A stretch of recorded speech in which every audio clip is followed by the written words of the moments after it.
So now let's ask to ChatGPT what are the popular faceless, YouTube niche ideas. Okay, so you can just type here, give me popular faceless YouTube niche ideas.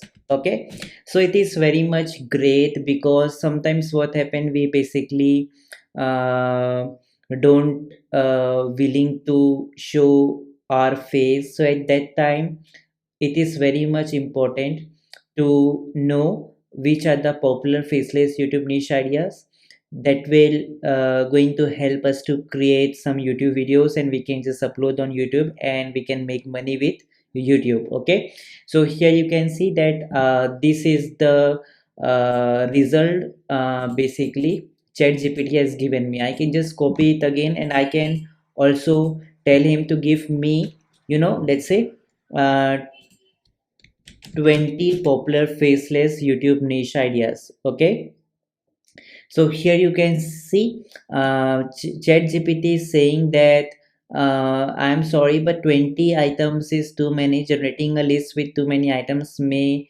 not be helpful to the user. Okay, so but still it has generated some ideas as well.